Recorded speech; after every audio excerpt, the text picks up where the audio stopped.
Tonight, finishing touches, Whyalla Airport's major upgrades nearing the finish line. And a long process for a long jetty. Fresh calls to get Port Germain's iconic structure back in top condition.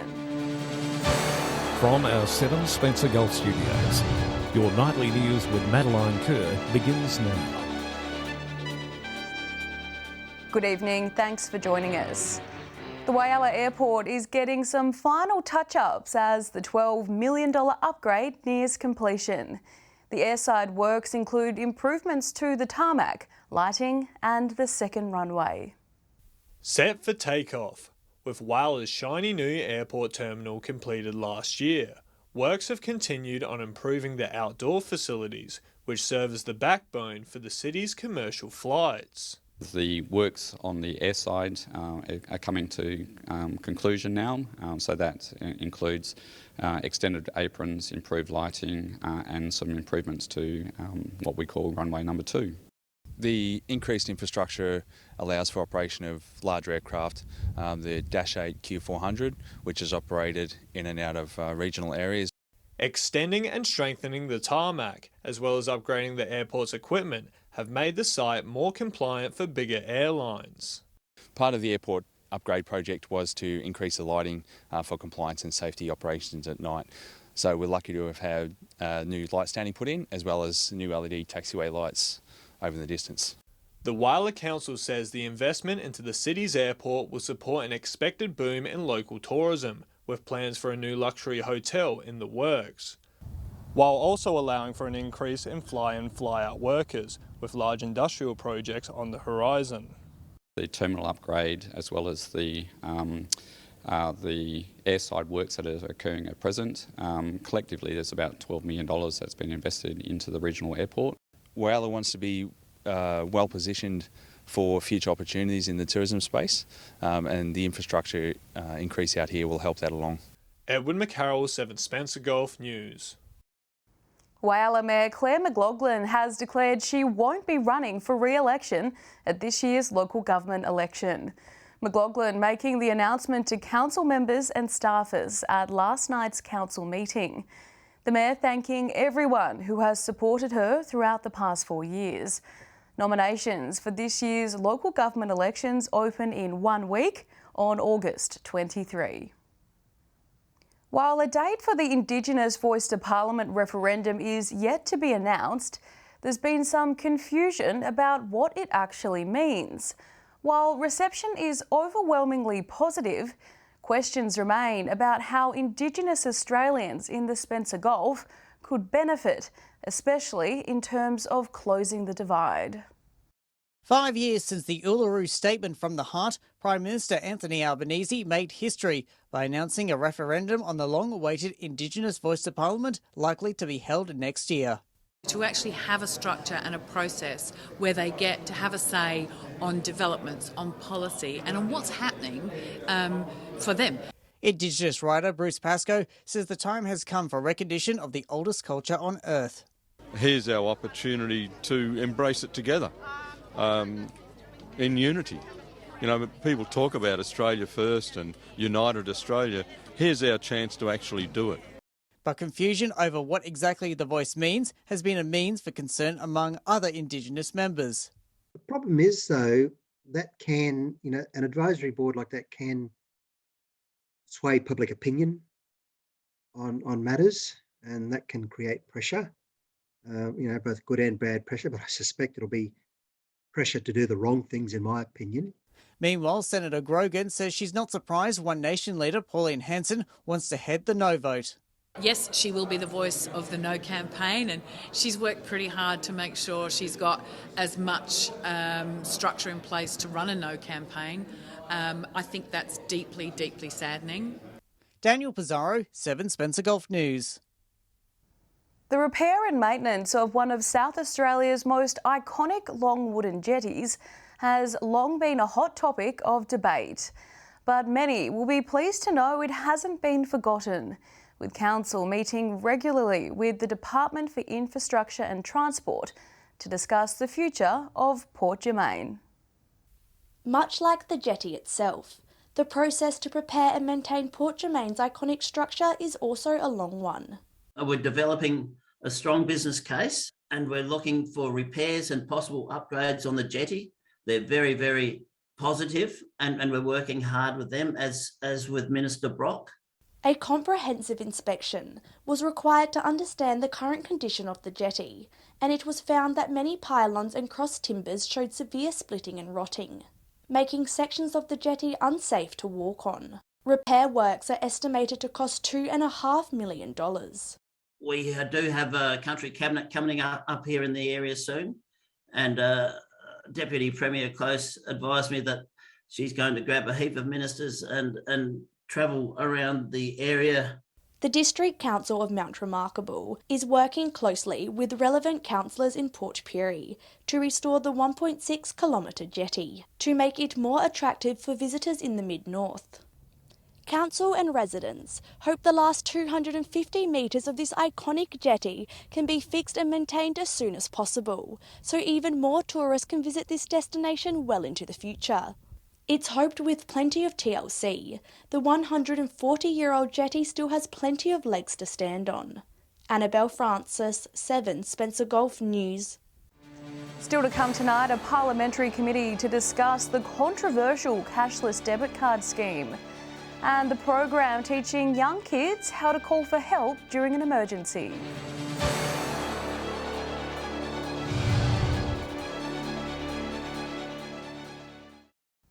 Welcome back to 7 Spencer Gulf News. The cashless debit card could be weeks away from being abolished when the Senate meets next month to review the legislation from the federal government. The controversial income management scheme dubbed racist by South Australian Senator Karen Grogan while she was in Port Augusta. Over 17,000 Indigenous Australians, including those in South Australia and New South Wales, are currently on the cashless debit card. The income management scheme regulates welfare payments and bars the purchase of certain items like alcohol and gambling. But the card is set to lose its mandatory status later this year after legislation was passed by the federal government in the House of Representatives and will be debated in the Senate next month. It was not targeted to address an issue, it was targeted to a particular type of person, and that's not right. It's essentially a racist card. If the Senate passes the legislation and it receives royal assent by the Governor-General, it will mean it will be up to individual communities to decide whether or not they want to continue with the cashless card. Despite controversy surrounding the card, several Indigenous communities and individuals have supported it and are concerned issues like violence will increase. You know, available evidence so far and anecdotal evidence I've been hearing from people where in some areas, I won't name them, but local shops are getting less money because money's going into the pubs. We don't believe that will happen. We've seen during the time of the cashless debit card, alcohol use it go up. A controversial end to a controversial piece of plastic. Daniel Pizarro, 7 Spencer Gulf News.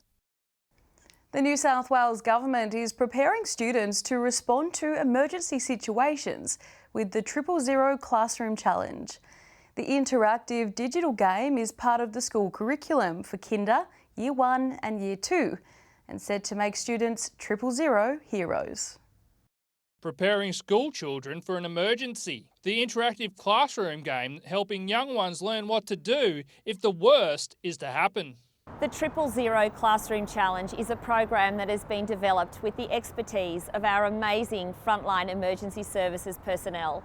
The program has been tried and tested at Wentworth Falls Public School in the Blue Mountains, St Philip's School in the Lower Hunter, and also Glenorrhy Public School.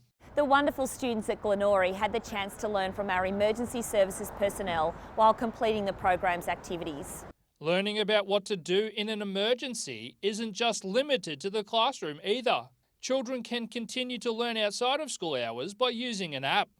Not only do the kids get to play this fun game alongside their mates, but they can also go home and continue their learning through the app to help them better understand how to react during a real-life emergency. In some instances, young children may have to call for help. This program gives them the skills to do so. This app is an engaging way for our children to learn this important skill. it might just save someone's life. For more information on the 000 Classroom Challenge, visit www.000classroom.com. Joshua Mercer, 7 Spencer Gulf News.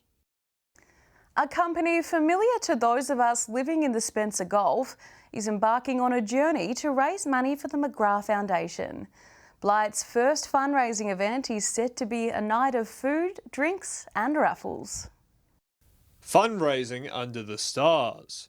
Blight's Real Estate is raising money to support those living with breast cancer by selling tickets to their new event. It's taking place on Saturday the 27th of August and it will be taking place at our local Okipos. The nighttime festivities will include a 2-course dinner, live music, raffles and an auction. We've had quite a lot of businesses donate some goodies to us that we can raffle off and auction, and all the money will go to the McGrath Foundation. A lot of the McGrath work is focused in regional Australia, so we like that idea that being a regional community, that we're doing our bit to help all of those people and families that have been affected by breast cancer. Organisers encouraging Whyalla community members to gather their friends and family and come along for the fun night out. Is a ticketed event with all proceeds obviously going to the foundation, and you can get your tickets by visiting our Facebook page, Blight's Real Estate, and the event is posted there where you can follow the link. With 3 offices across the Spencer Gulf region, this will be the first in a line of events. It's our first event here in Whyalla, so the inaugural Blight's McGrath event. And yeah, we're really excited to support the McGrath Foundation and try and raise as much money as we can. Edwin McCarroll, 7 Spencer Gulf News. Stay with us after the break. Everyone's a winner. AFL Broken Hill and Cobalt Blue join forces for a new initiative. And touring the regions, the Fat Farmers coming to a small town near you.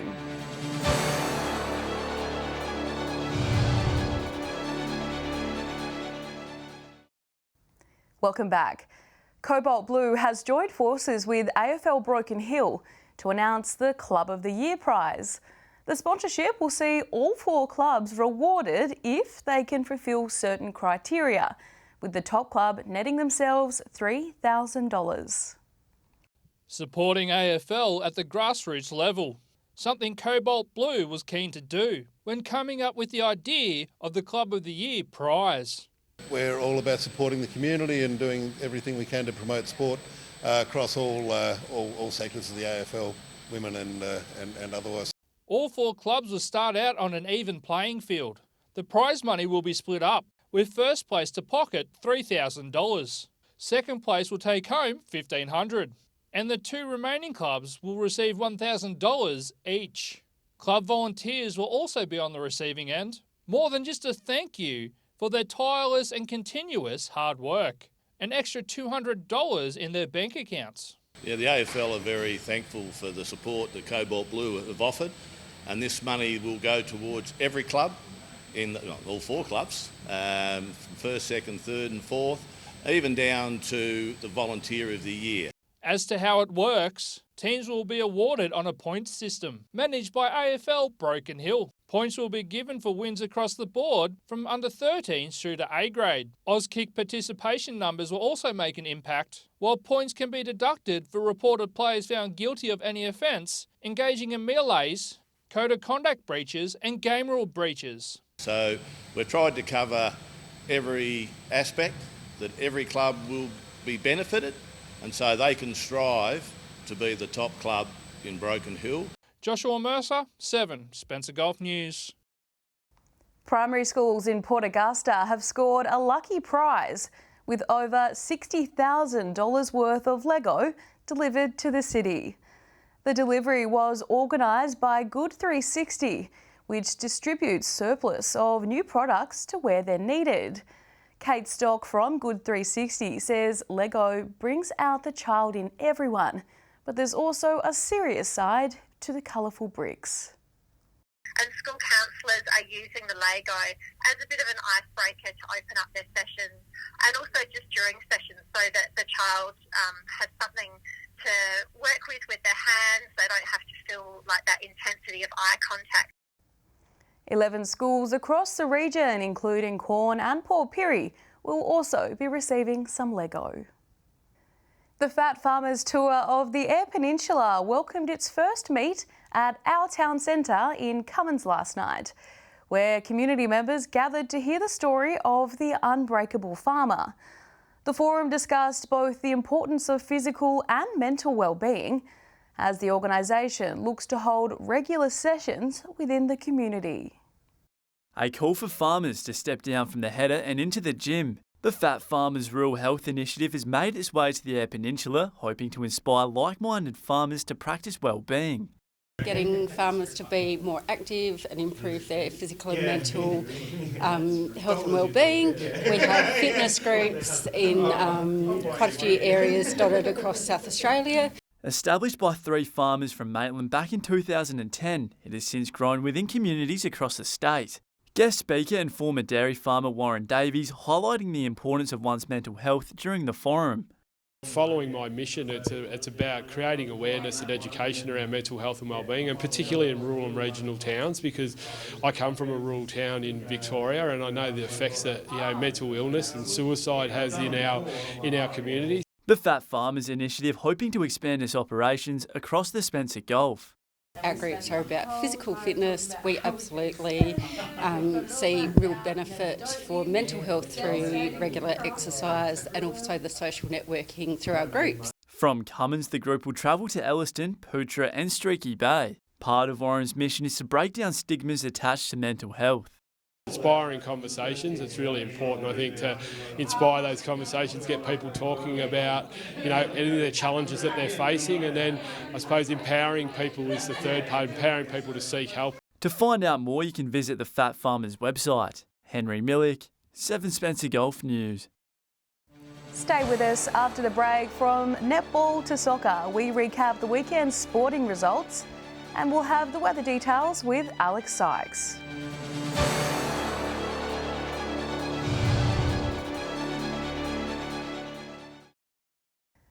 Welcome back.